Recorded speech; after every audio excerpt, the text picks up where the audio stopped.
temos ideias sobre as sociedades antigas. Temos, digamos, um mundo semântico das ideias sobre tais sociedades. E nós estamos representando tais ideias numa sintaxe, numa metáfora, que é o tijolo. Puxa, e a respeito da sociedade pós-moderna atual? Temos também ideias do que é essa sociedade. E estamos representando tais ideias numa sintaxe, numa metáfora, que é uma torneira, saindo uma torneira com a água saindo, um líquido saindo, e um lago gelado com a névoa espessa e com a fina camada de gelo em cima desse lago. Então, assim, usamos tal representação sintática para entender como é a nossa sociedade pós-moderna e também entender como eram as nossas sociedades moderna e pré-moderna. Puxa, observe que, olhando assim, temos duas sociedades bem distintas. De um lado a moderna, de outro lado a pós-moderna. E é importante saber diferenciá-las. Porque, ao diferenciá-las, vamos entender mais o que é a sociedade atual. Vamos, então, a seguir, fazer várias diferenciações entre o moderno e o pós-moderno. E, se for preciso, pare o vídeo que você está assistindo e reflita sobre o que falaremos. Isso mesmo. Dê uma conferida e veja se você concorda com tais afirmações sobre essas sociedades, principalmente sobre a nossa sociedade atual, pós-moderna. Puxa, mas cuidado com isso. Não estou questionando se você concorda ou não com o que ocorre, digamos, na sociedade pós-moderna, na nossa sociedade. Concordar ou não com o que está acontecendo atualmente não vai mudar nada a sociedade. O que estamos querendo aqui é tentar entender o que está acontecendo. Ou seja, estamos apenas certificando como é tal sociedade. E você até pode questionar sobre tais certificações. Será que isso corresponde verdadeiramente ao que é a nossa sociedade? Portanto, certifique se a sociedade atual é mais ou menos o que vamos falar a respeito dela. Outra coisa. Nisso que estamos fazendo aqui, estamos estabelecendo premissas para responder àquela questão inicial. E o estabelecimento de premissas é um ato de raciocínio crítico.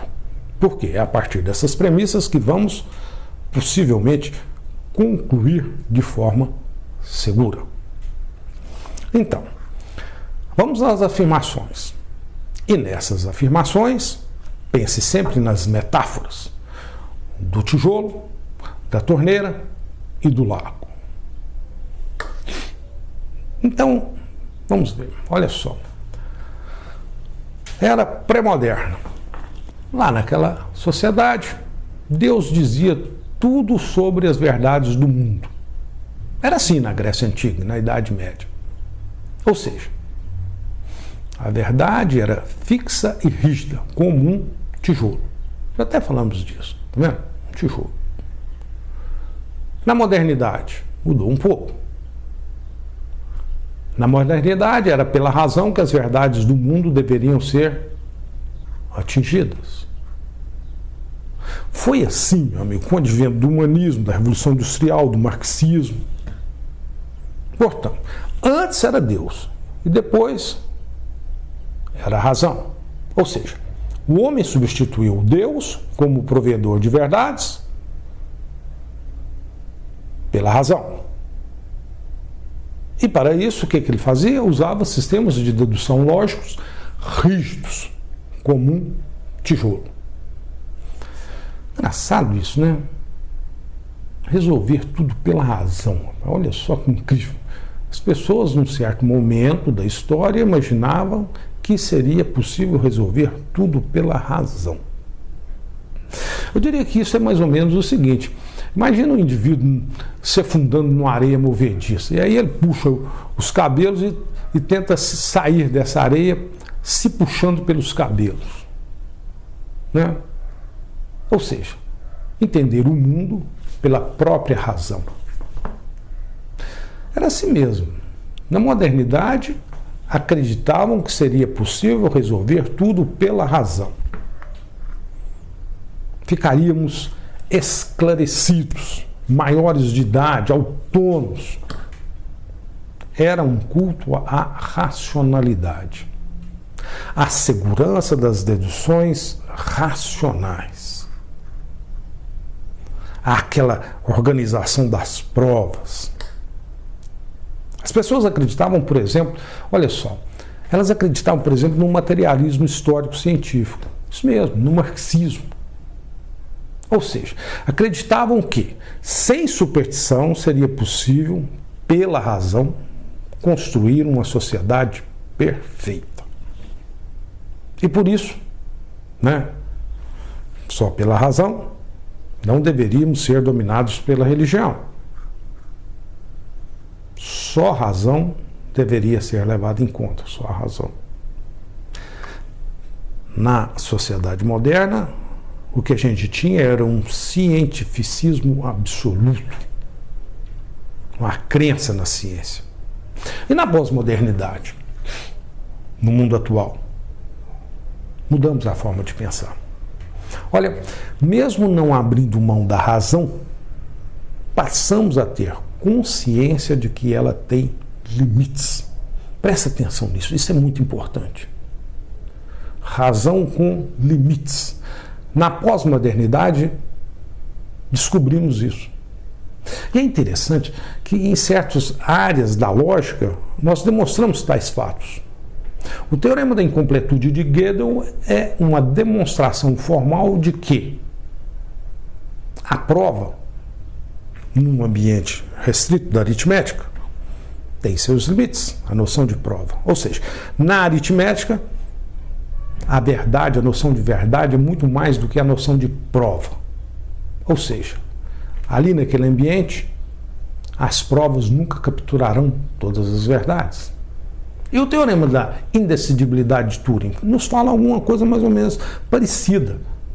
Nos fala que existem problemas que nunca conseguiremos resolver usando a razão algorítmica, usando os algoritmos definidos pela razão. Tem problemas que não tem solução, não tem.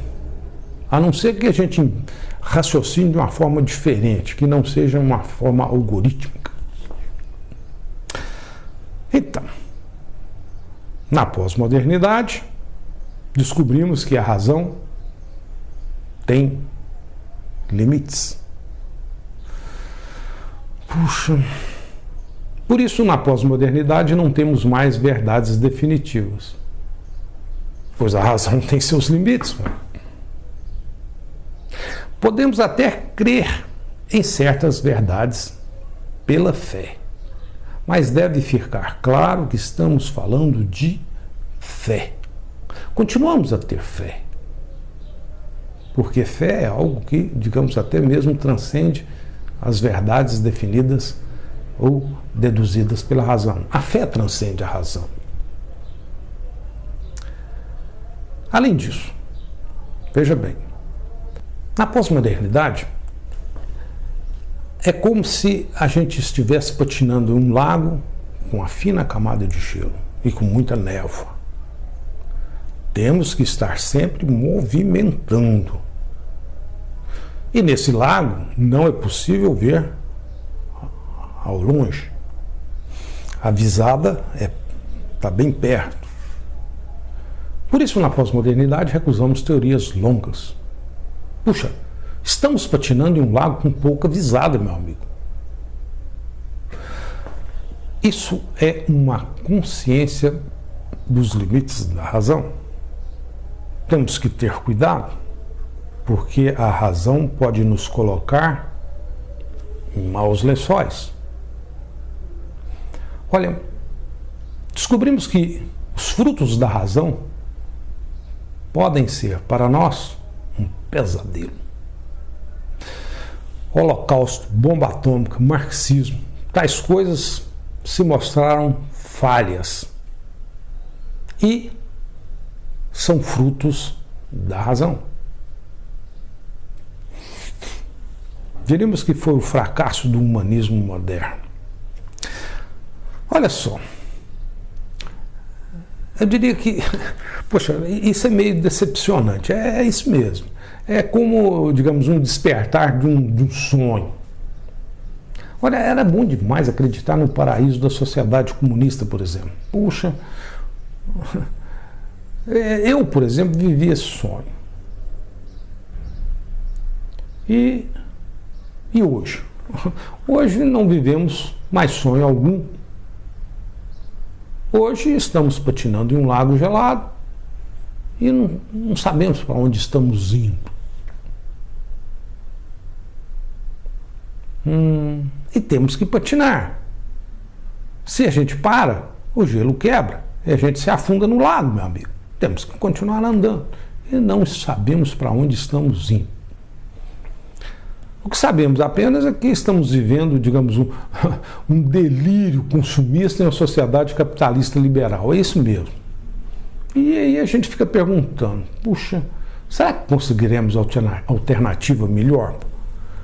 Olha, ninguém ainda conseguiu propor nada melhor. Por isso, teremos que pensar, digamos, em uma justiça nesse contexto social de consumo. Olha, mas por que essas coisas, né? É porque na pós-modernidade sabemos que o ser humano não tem solução pela razão. Presta atenção nisso. O ser humano, a gente não consegue uma solução para esse ser humano utilizando a razão, porque essa razão tem seus limites. Por isso, na pós-modernidade não temos fórmulas acabadas, aquela fórmula deduzida pela razão.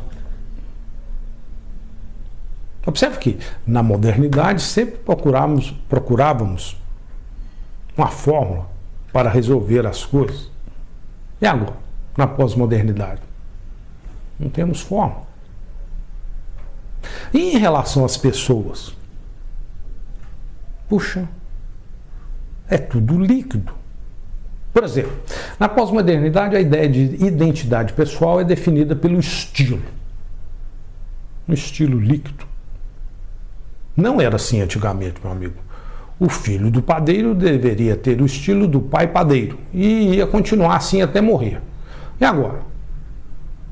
Você já deve ter ouvido algo assim, por exemplo, a Maria tem estilo, o Zé não tem estilo. Ou seja, temos uma ideia bem leve de personalidade, né? Eu me caracterizo por onde vou, onde como, o que eu visto, o livro que eu leio, a minha praia, a minha igreja, o piercing no meu nariz, a tatuagem no meu braço. Umas coisas interessantes, né? O piercing no nariz, né? Aqueles cabelos assim bem legais, né? Aí o cara tenta se mostrar despojado, como se não fosse vaidoso. Puxa, mas aí o piercing no nariz combina com a fivela no sapato. Puxa, ele é vaidoso. Mas tem um estilo, né? E a tatuagem no braço, né? Interessante, é um estilo também, né? Uma decisão conservadora, né? Você já pensou sobre isso? O sujeito põe uma tatuagem no braço o resto da vida. Nunca vai mudar aquilo. Isso é ser conservador. E o Estado e a política? Vamos mudar de assunto.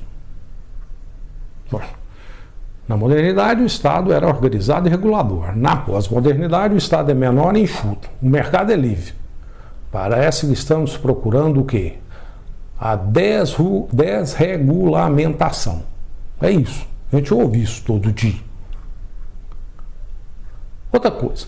Na pós-modernidade, temos direito à qualidade. Isso mesmo, temos direito à qualidade, cara. Por exemplo, qualidade sobre as mercadorias que consumimos. E também uma coisa interessante, temos direito à qualidade dos relacionamentos que temos. É isso mesmo, cara. Olha, essas relações entre as pessoas, se tem qualidade, continua, se não tem qualidade, separa. Tudo é líquido. Hoje, as pessoas não necessariamente namoram, elas ficam com. Ficar com é um termo pós-moderno legítimo. Isso não existia antigamente. É isso mesmo. Antigamente, ficar com não existia, meu irmão. E agora? Estabelecer uma relação definitiva é difícil, porque tudo é líquido. Hoje, o ser humano é um ser individualista exacerbado. Ele é um egoísta radical. A qualidade, ele olha a qualidade para ele não se liga a nada. E fica observando o outro o tempo inteiro. Olhando os defeitos do outro, questionando. E parece que tudo é condicionado. Se for bom, eu fico. Se não for, tudo é relativo. Até sobre Deus. Cada um tem o seu Deus. Não se consegue, digamos, acreditar em nada de forma definitiva. É tudo muito relativo. Nada é fixo para sempre. O indivíduo é livre. Até livre demais. E essas pessoas livres demais se tornam meio chatas mesmo. É indivíduo chato, cara. Não dá para, sei lá, não segura a pessoa, ele está sempre escorregando. E se alguém for, digamos, infinitamente livre? Bom, aí ninguém mais será, né? Perto de alguém que é infinitamente livre, a gente não é livre. Aquela liberdade nos sufoca. Ou seja, isso gera conflito, porque atualmente somos, digamos, livres demais. Mas não infinitamente livres, cuidado. Por exemplo, temos que aceitar as leis do mercado. Temos que aceitar ideologias dominantes como a capitalista, pois não temos nada melhor que possa substituir essas ideologias. A nossa razão ainda não conseguiu encontrar nada melhor. Para finalizar essa história de pós-modernidade, a meu ver, o mais chato em tudo isso é que parece que não temos mais sonhos a respeito de como consertar o mundo, pelo menos no curto prazo. Estamos patinando num lago com uma fina camada de gelo e não sabemos para onde ir. Portanto, falamos sobre a pós-modernidade, a nossa sociedade atual. Observe então que até aqui usamos duas ferramentas do nosso raciocínio crítico. As noções de sintaxe, semântica, e a ideia de sociedade líquida pós-moderna, do Zygmunt Bauman. Observe também que com a ajuda, digamos, da representação da semântica numa sintaxe por figuras, né, metafóricas, essa representação nos ajuda a raciocinar sobre essas coisas. Sociedades antigas eram como um tijolo, e agora é como água, um lago gelado, com névoa. É por isso que em raciocínio crítico, frequentemente tentamos estabelecer tais representações, as ideias semânticas numa representação sintática. No próximo vídeo continuamos com o nosso raciocínio crítico, e vamos responder a nossa questão, tendo como premissas o que falamos nesse vídeo. Vamos tentar responder a nossa questão: o que ensinar na escola de hoje?